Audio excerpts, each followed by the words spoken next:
Bună seara! Bună seara! Care este talentul dumneavoastră? Suntem păstrătoarea folclorului adevărat și a doinei vechi românești care este pe cale de dispariție. Stai, hore bătrânească,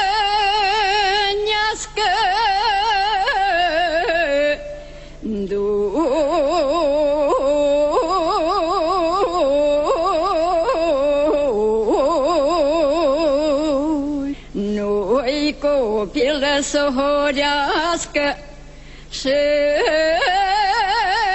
îngruma să o învârtească.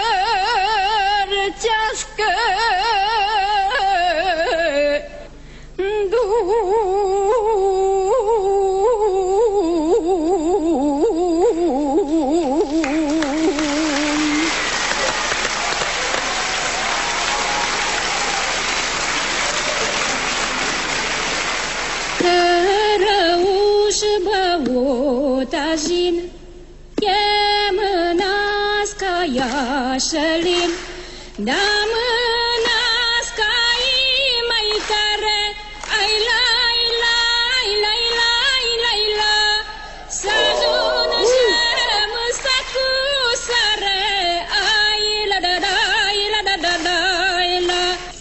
Cărăuși băutăjin, e mânească iașălin, ai da mânească-i mai tare, ai lai, la, da da da la, da la da la, să ajungem în sacu sare, ai la da la, la da da la, la.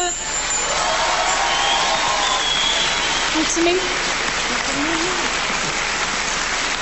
Dragile noastre, ne bucurăm foarte mult că ne-ați arătat acest obicei de nuntă, cred că este unul dintre cele mai frumoase. Mă bucur foarte mult că ați venit să ne arătați această mică parte din folclorul nostru. Și noi suntem îndrăgostite de vocea dumneavoastră atunci când cântați muzică populară. Mulțumesc din suflet, mulțumesc! Eu zic că în epoca asta în care totul înseamnă megabits, Wi-Fi, electro, avem nevoie de un moment din ăsta. Vocea voastră sună cu adevărat special, adică nu mi-a fost dat să aud până acum asemenea interpretare. Ceea ce arată că, uite, mi-e străină latura asta și e păcat și vreau să vă mulțumesc că mi-ați făcut-o cunoscută. Eu vă spun da din toată inima. Vă mulțumesc! Răspunsul meu este da, cu admirație. Andy. Susțin total demersul celor două doamne. Da. Felicitări, mergeți în etapa următoare. Doamne ajută! Doamne ajută! A fost extraordinare. Foarte bine, dar eu supărată când bătrână și aș vrea să fiu mai tânără să pot și înainta. Dar așa nu știu cât voi putea merge mai departe.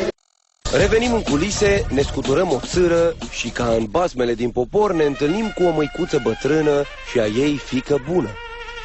Bună seara! Bună seara! faceți? Ați venit pe la noi. Da, am venit să văd și orașul. Că Și să luați marele premiu. Mă numesc Zenuța Purja, din județul Bistrița Năsăud. Am 43 de ani și am venit însoțită la acest concurs de rapsodul popular Teodora Purja, care este mama mea.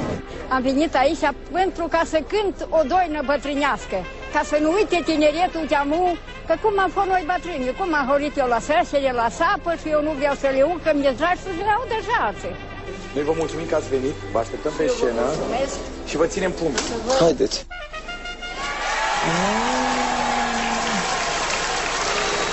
Bună seara! Bună seara! Care este talentul dumneavoastră? Suntem păstrătoarea folclorului adevărat și a doinei vechi românești care este pe cale de dispariție. No, asta e foarte bine. Avem nevoie de așa ceva. E foarte bine că se păstrează, sper că nu e foarte bine că e doina pe cale de dispariție. Da, că se păstrează. E foarte, foarte bine ceea ce faceți. Și am să vă rog, înainte să trecem mai departe, să ne spuneți puțin ce este cu costumele? Deci eu mă îmbrac în costum dacic, așa cum este și mama mea îmbrăcat acum. Ce vechime are costumul? Peste 100 de ani. Wow! Îți dai seama? Bun, și în această seară... În această seară am venit cu un fragment din Obicei de nuntă și cu horile vechi cu noduri. Horea cu noduri este un stil de interpretare foarte vechi, vine pe vremea iobăgiei, când biciul asupritorului cădeau iobagilor pe spate, iobagii nu igneau, ci cântau și durerea în cântec se transforma în noduri.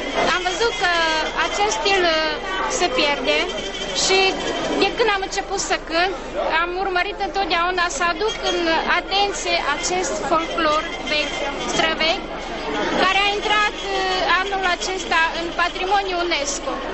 Este o valoare a românilor și este păcat să se piardă.